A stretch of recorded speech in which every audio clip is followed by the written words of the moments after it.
agitada, né, por estar talvez num relacionamento abusivo. Então, quando ela está sofrendo essa violência, muitas vezes as pessoas julgam assim, né, que são até mitos. Ah, a mulher gosta de apanhar. Ah, ela é sem vergonha porque ela continua nesse relacionamento, ela não termina com o cara. Ou se não, quando houve um rompimento e aí ela volta para aquele relacionamento, há um julgamento enorme ali, né, dessa mulher que volta para um cara que já a agrediu anteriormente, né? Mas o que que acontece? Existe um ciclo da violência e esse ciclo da violência ele é todo alimentado também por uma dependência, muitas vezes emocional, uma dependência financeira. Então, como que acontece isso? Esse ciclo ele é caracterizado por 3 pontos, assim, né? Você começa tendo aquela tensão entre o casal. Às vezes começa de pouquinho, é uma briga aqui, outra ali, e aí aumenta para um empurrão, né? Aumenta para um ato mais agressivo. Quando você vê, tem ameaças e aí explode, né? Tem aquele ato de violência, né? Aquilo vai subindo tanto que chega um momento que explode aquilo ali. E depois do ato de violência, esse agressor vem com aquela história, né, do arrependimento. Cara, eu perdi a cabeça, eu não queria ter feito isso, me perdoa, me dá uma segunda chance, né? E tem tantas coisas que envolvem um relacionamento, né? Às vezes tem filhos, às vezes a mulher realmente tem dependência financeira, não trabalha, se dedicou ao lar e à casa, e se recolocar no mercado de trabalho pode ser difícil para aquela pessoa, né? Irlan, e uma coisa também, dentro da nossa própria casa, muitas vezes as pessoas cresceram com a violência doméstica. Às vezes elas passaram a infância presenciando o pai agredindo a mãe e internaliza aquilo como se aquilo fosse normal.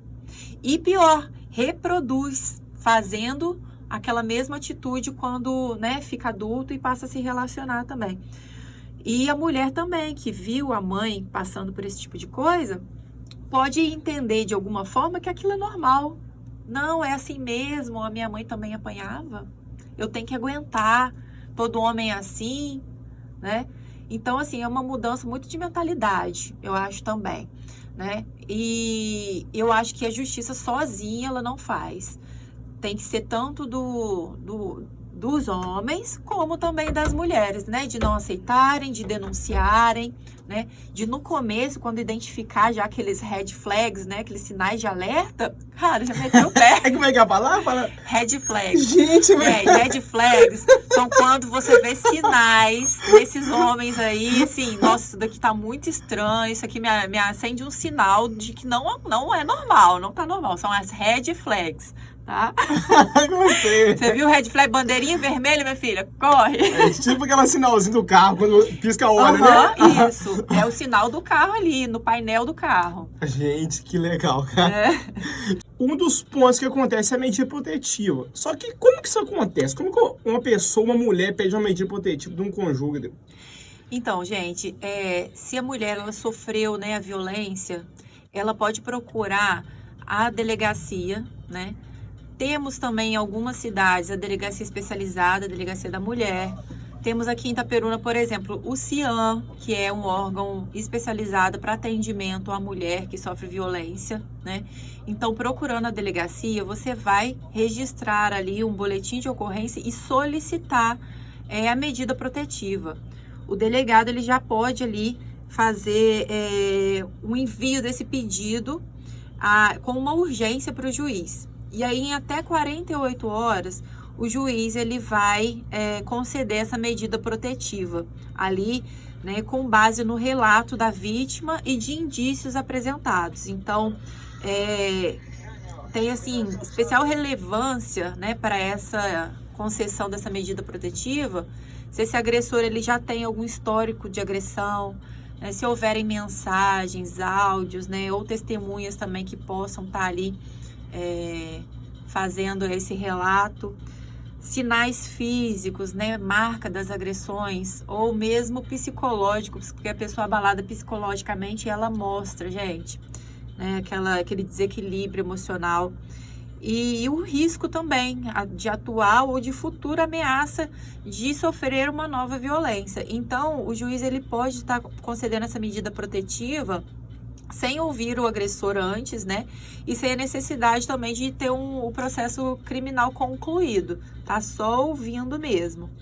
Então, o que pode ser feito nessa questão? Pode haver o afastamento do agressor do lar, né? Se tem filhos, pode ocorrer também a suspensão de visitas, né? De contato tanto com a vítima como com os filhos, né? Tem essa proibição de se aproximar da vítima, proibição do contato, e o contato não é só pessoal, não, contato por todos os meios, por WhatsApp, por rede social, né? Se essa pessoa ela tiver porte de arma, ela vai ter esse porte de arma suspenso, né?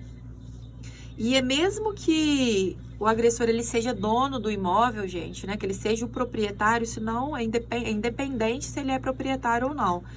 Ocorre esse afastamento da residência, tá? Então, temos todas essas medidas que podem ser tomadas aí. Doutora, quero te fazer uma pergunta, que eu até me veio isso na mente que eu não poderia esquecer de perguntar. Porque também eu não posso só ficar colocando uma cruz nas costas dos nossos homens, né? Sim, senão daqui a pouquinho né, eu perco o meu eleitorado dos homens. Brincadeira. Eu também já vi, doutora, muitas mulheres, porque a gente vive numa sociedade, eu quero até resumir isso também, que as pessoas, espero que as pessoas que vão nos assistir, estão nos ouvindo também em tempo real, entendam isso que eu vou te falar. A gente vive numa sociedade também, muito da sociedade do vitimismo. Sim. A sociedade hoje, ela é vitimizada por tudo, principalmente com esses banhos de mídia que a gente tem, muito mal informação sendo transmitida. E também, eu já presenciei também, da mesma forma que eu já vi muitas mulheres sofrendo todos os tipos de violência, como você está aplicando aqui nessa entrevista hoje. Um nome que se passou a ser muito falado nos últimos anos é o feminicídio, né? Sim. E como que isso a gente define isso, doutora? Assim, porque, cara, eu, assim, às vezes, também, eu já presenciei casos, e já ouvi casos, conheço casos notórios, só do marido não concordar com a mulher, e a mulher já tentar aplicar isso em uma opinião, entendeu? Então, assim... Denunciar, assim, querer isso, alegar que houve aproveitar de uma violência. situação e que... Como que a justiça entende isso? Então, gente, existe. Eu vou tratar aqui como exceção, sabe? Existem, sim, casos de mulheres que acabam se aproveitando, né, de toda essa situação, de estar muito em alta, né? Falar sobre violência doméstica e das medidas protetivas que acabam prevalecendo para a proteção da mulher e tomando medidas, por exemplo, sem ouvir um agressor, né? Porque ali a urgência é realmente proteger a mulher para que não ocorra o pior, que ela ser morta, né? Então, não se ouve o agressor, se dá a medida protetiva. Mas essa pessoa denunciada, vamos assim dizer, ela tem o direito de também recorrer dessa decisão, dessa medida. Ela pode recorrer na justiça, né? Então, se esse homem está sendo denunciado injustamente, né, não for verdade aquele caso, né, e como eu disse aqui, né, eu acho que são exceções, mas já ouvi também, há pouco tempo, uma pessoa me procurou falando que o irmão estava sofrendo uma situação dessa, que a ex-esposa não aceitava a separação, e aí ela estava simulando cortes, né, como se fosse ele que tivesse feito. Uma chantagem. Isso, ela estava, tipo, se machucando e alegando que ele que estava fazendo isso com ela, né? Então, o que acontece? Isso se chama denunciação caluniosa. Se a pessoa fizer um registro de um boletim de ocorrência, uma denúncia falsa, se essa mulher fizer isso, é um crime, denunciação caluniosa. Então, o homem ele pode também registrar um boletim de ocorrência e aqueles fatos vão ser apurados. Lembrando que todos, assim, tudo que você puder juntar de indício vai auxiliar ali na elucidação do caso. Então, você vai levar mensagens, né, gente? O WhatsApp hoje é uma fonte muito rica de provas, né? Sim. Porque o dia a dia da pessoa, o jeito que você trata, né? Se você tem uma tratativa de forma violenta, aquilo vai ficar muito claro ali, né? Então, você levando mensagem de WhatsApp, fotografias, áudios, né, levando testemunhas também de que, né, aquela situação não ocorreu, você comprovando que você não estava no local naquele momento, enfim, pode ser feito também um processo judicial ali por denunciação caluniosa, que também é crime, e essa pessoa ela também vai ser penalizada pela lei. Nossa. E, doutora, qual seria o melhor canal que você vê hoje para uma mulher fazer essa denúncia? Então, gente, eu já participei de um projeto, inclusive na faculdade, né? Eu estou na minha segunda faculdade de psicologia. Sim. Quem sabe um dia a gente traz uns temas sobre isso, Sim, né? com certeza. E a gente viu um trabalho muito legal do CIAN. O CIAN, ele tem um suporte muito legal para as mulheres, para vítimas, né?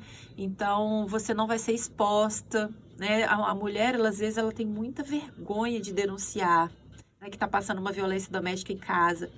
Porque também, gente, tem muitos agressores que eles são manipuladores. Então, assim, eles montam uma imagem para a sociedade de que é um marido excelente, de que é um ótimo pai, né? Mas em 4 paredes dentro de casa, ele pode ser violento, né? Então, essa mulher fica desacreditada quando faz uma denúncia, né? Então, indo no CIAN, ela tem esse suporte psicológico, ela vai ser orientada juridicamente, ela vai ter um suporte também psicológico e vai ser ali orientada de como ela pode fazer para sair daquela situação de violência, né? Procurando as autoridades policiais ou né, justiça, e também como agir naquela situação ali para que essa agressão cesse ali, né? Então, aqui na nossa cidade, a gente tem o CIAN, eles fazem um trabalho bem legal. Nas redes sociais tem o CIAN também. E também, gente, se vocês procurarem na Apple Store ou na Play Store, né, para quem tem Android, no celular, tem aplicativo, você digita lá, violência doméstica, vai ter aplicativos para você conseguir ajuda, tá? Tem como você pedir ajuda sem nem ligar, assim. Você manda um pedido de ajuda que eles providenciam alguma forma de mandar um carro, uma polícia ali para estar te socorrendo, entendeu? Eu sei que essa pergunta que eu vou te fazer, antes de eu chamar o nosso segundo comercial, é uma pergunta ousada, mas como apresentador não posso deixar de perguntar.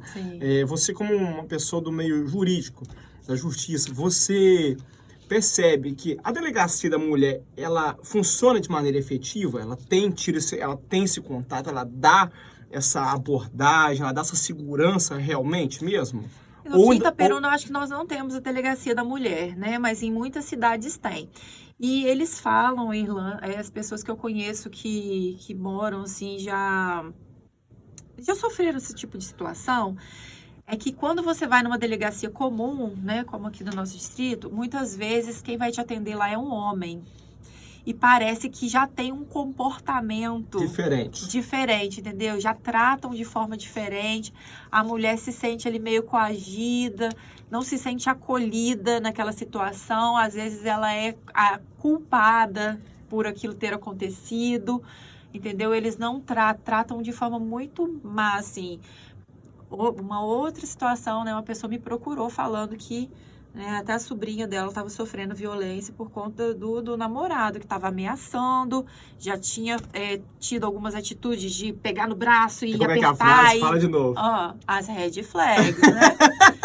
De pegar no braço e de sacudir, não sei o quê, e começou a ameaçá-la, entendeu? Não, uma namorada que já... Gente, assim, eu fico assim, abismado às vezes, porque a pessoa tem que ter lógica, cara. Isso aí, não, é uma questão de lógica, não é, doutora? Esquece a doutora, volta pra Luísa Dias comum. Não, isso aí é uma loucura. A menina, a moça, tipo assim, noiva. Então há uma semana de noivar, tá tudo marcado. Se um namorado mostrar um comportamento desse, que é um conselho, sai fora. Você vai esperar o quê? Mas aí, olha só,